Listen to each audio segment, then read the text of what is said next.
नमस्कार दोस्तों, स्वागत है हमारे यूट्यूब चैनल एग्ज़ाम सिटी में।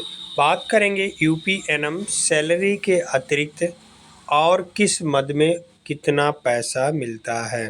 तो इससे पहले अभी तक हमारे यूट्यूब चैनल एग्ज़ाम सिटी को आप लोग सब्सक्राइब नहीं किए हैं तो प्लीज़ सब्सक्राइब कर लीजिए, साथ में बेल आइकन प्रेस कर लीजिए ताकि हर लेटेस्ट वीडियो के नोटिफिकेशन आप सभी को मिलते रहें। तो यूपीएनएम को अपने वेतन के अतिरिक्त कौन-कौन से मद में कितना पैसा मिलता है, आज की इस वीडियो में बात करने वाले हैं। क्योंकि कई एनएम बहनें फ़ोन करी, मैसेज की कि इस पर वीडियो ज़रूर बनाएं। हम लोगों को यही नहीं पता है किस मद में कितना पैसा मिलता है। तो आज के इस वीडियो में इन्हीं बातों पर चर्चा करेंगे, तो पूरे वीडियो तक बने रहें। वीडियो को लाइक और शेयर करना ना भूलें। तो आइए वीडियो शुरू करते हैं। सबसे पहले बात कर लेते हैं यूपीएनएम जो 92-12 भर्ती निकला था, उसमें जून से लेकर के सितंबर माह तक का वेतन बहुत सारे ज़िलों में नहीं मिला था और अभी भी बहुत सारे ज़िले ऐसे हैं जहां वेतन नहीं मिला है। बलरामपुर ज़िले में कल जाकर के वेतन आया है, बहुत मेहनत के बाद। वहां के डिप्टी सीएम बहुत ही सख्त हैं बलरामपुर ज़िले के, और उनके संज्ञान में जैसे ही बात आया कि अभी तक एनएम बहनों का वेतन नहीं गया है, तुरंत उन्होंने एक्शन लिया और उस एक्शन का नतीजा हुआ कि वेतन बहुत जल्द तो नहीं कह सकते, लेकिन एक बार ट्रेजरी से वापस होने के बाद बहुत जल्दी काम हुआ और फिर से बिल लगा और वेतन मिला। तो उन्हीं के सहयोग से बलरामपुर में वेतन मिल चुका है, क्योंकि उनको नहीं पता था कि एनएम बहनों का वेतन रुका हुआ है। जैसे ही उनके संज्ञान में आया कि इन लोगों का वेतन रुका हुआ है, तुरंत उन्होंने एक्शन लिया और उन्होंने ये भी मैसेज किया कि कोई भी बाबू पैसा मांगे तो तुरंत हमको सूचना दीजिए। जो एनएम पैसा देगी, जो बाबू पैसा लेगा, उसका खैर नहीं। तो ऐसे ही अधिकारी हर ज़िले में हो जाएं तो फिर काम करने में वहाँ कोई दिक्कत नहीं होगी। डिप्टी सीएम के पास, माफ़ कीजिएगा, डिप्टी सीएमओ के पास कुछ एनएम बहनें गई थी अपनी समस्याओं को लेकर के कि हमारा जून से सितंबर तक का वेतन नहीं आया है। तो उन्होंने पूछा आपका अभी तक वेतन नहीं आया, क्योंकि उन लोगों को पता था कि वेतन जा चुका है, लेकिन वेतन नहीं मिला था। तो उन्होंने एक्शन लिया और सभी एमओआईसी को सूचित किया कि वेतन बिल भिजवाइए, और वेतन बिल गया, ट्रेजरी से वापस आया। फिर इन्होंने सख्ती से पेश किया, सख्ती से काम किया और इन्हीं की बदौलत वेतन आया है बलरामपुर ज़िले में। तो अभी भी हम तो कहेंगे जिस ज़िले में वेतन नहीं आया है, नई एनएम बहनें जितनी भी हैं, अपने एक बार सीएमओ ऑफिस में जाकर के सीएमओ जो भी आपको अधिकारी अच्छा लगे वहाँ जाइए, या तो सीएमओ से डायरेक्ट मिलिए कि हमारा वेतन अभी नहीं आया है। लेकिन एक दो लोग नहीं, पूरे ब्लॉक, पूरे ज़िले के लोग जाएंगे, तब आपका काम हो जाएगा। नहीं तो मार्च बीत जाएगा तो फिर वेतन आपका लटक सकता है कुछ दिनों के लिए। अपने वेतन के लिए आपको जागरूक होना पड़ेगा। तो जहाँ भी सैलरी जिसका नहीं आया है बकाया हुआ, आप लोग एक्टिव हो जाएं, सक्रिय हो जाएं और अपने ज़िले पर संपर्क करें। बाबू से नहीं, डायरेक्ट सीएमओ ऑफिस में सीएमओ से, और 2-4-10 लोग जाएं, तभी काम बनेगा। जब तक आप लोग एक्टिव नहीं रहेंगे, यदि मार्च का महीना निकल गया तो आपका वेतन पता नहीं कब आएगा। इसलिए आप लोग जागरूक होकर के अपने वेतन के लिए सक्रिय हो जाएं। बाकी और बात करते हैं कि आपके वेतन के अतिरिक्त आपको और किस मद से पैसा कितना मिलता है। तो वेतन के अतिरिक्त आपको मिलेगा टीएडीए, जो कि साल भर में 2 बार मिल सकता है, और जिसको एक भी बार नहीं मिला है उसको इस समय मार्च में मिल सकता है। तो उसका फॉर्म आता है और भर के बाबू को देना पड़ता है। अपने बाबू से संपर्क कर लीजिए।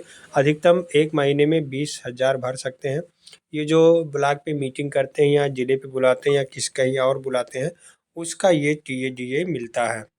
तो आप अपने हिसाब से भरवा लीजिएगा, अपने बाबू से संपर्क करके अपने ज़िले से। बाकी जो गर्भवती होती हैं वो एचआरपी यानी हाई रिस्क के अंदर आती हैं, उनका फीडिंग करने पर आपको उसका पैसा मिलता है। तो एचआरपी का पैसा हो गया। मोबाइल रिचार्ज का पैसा मिलता है, 300 रुपये हर माह आपको मोबाइल के रिचार्ज का पैसा मिलता है। यदि अभी तक आपको नहीं मिला है तो उसको भी मार्च में मिलना चाहिए, 300 रुपया जोड़ करके। यदि आपकी ज्वाइनिंग जून में हुई है तो जून से आप इधर जोड़ लीजिए 9-10 महीना जो भी हुआ, तो ये 10 महीना हो गया तो आपका सीधे 3,000 रुपया आना चाहिए आपके खाते में, यदि आपका मोबाइल का रिचार्ज का पैसा कभी अभी नहीं आया है तो। बाकी जहाँ जहाँ CHO हैं वहाँ उनको PBI मिलता है, उनका 10% आपको TBI मिलता है, तो लगभग 1500-1700 जैसा भी उनका वेतन बनेगा उसी हिसाब से आपका TBI बनेगा। तो वो TBI का पैसा भी NM के खाते में आना चाहिए वेतन के अतिरिक्त।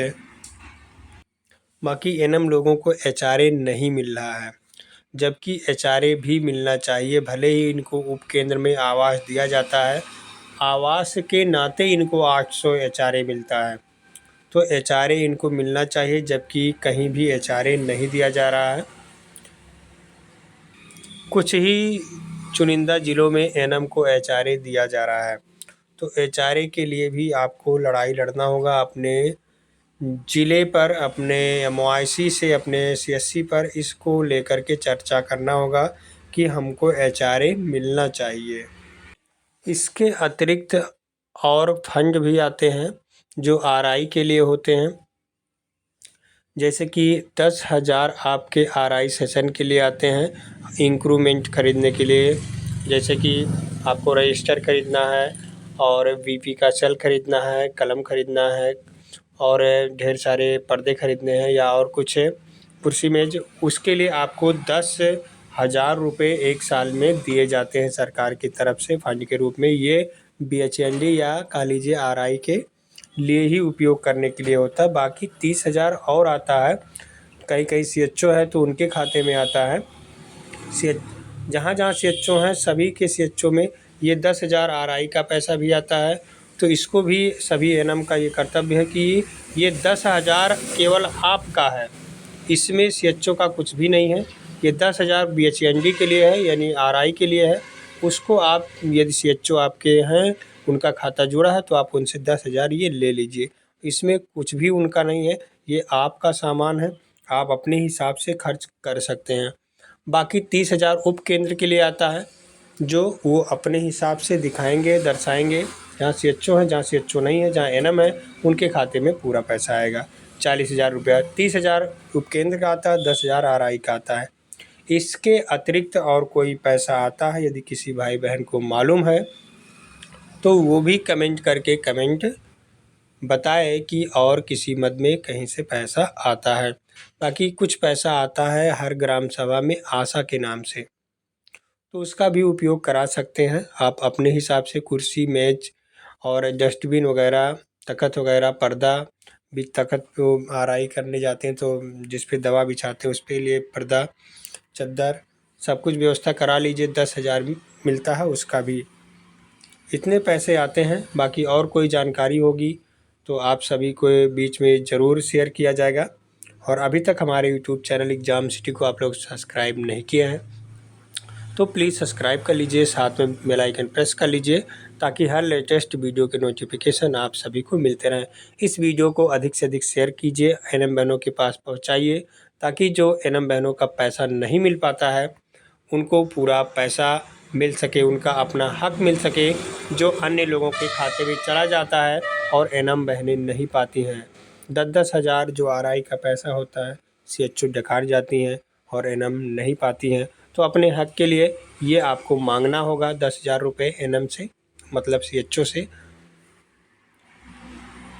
अधिकतर जगहों पर CHO हैं और उन्हीं का खाता जुड़ा हुआ है, तो आपको CHO बेवकूफ़ भी बना देती हैं और आप लोग मान भी लेते हैं, क्योंकि वो लोग कहते हैं कि NM का पैसा अभी नहीं आया है, बाद में आएगा तब दे देंगे, और NM का पैसा उन्हीं के साथ में ही आता है। और यदि आप नहीं जान पा रहे हैं कि पैसा नहीं आया तो आप CSC से चेक करा लीजिए, बैम से, कि पैसा गया है कि नहीं गया है। सारा डिटेल रहता है कि किसका कितना पैसा गया है, क्योंकि पूरी लिस्ट होती है कि उपकेंद्र पर कितना पैसा खर्च हुआ है। हमें हमारे उपकेंद्र की पूरी जानकारी है। 60,000 रुपया आया था, जिसमें 40,000 खर्च कर दिया गया है, अभी भी 20,000 बचा हुआ है। तो ऐसे आप सभी को अपने उपकेंद्र के बारे में जानकारी होना चाहिए कि हमारे उपकेंद्र पर कितना पैसा आया है, कितना फंड आया है। जिसको आप अपने हिसाब से खर्च करवा सकते हैं, अन्यथा CHO तो लूट खा के बराबर ही कर देंगे। वीडियो अच्छा लगा हो तो शेयर ज़रूर कीजिएगा।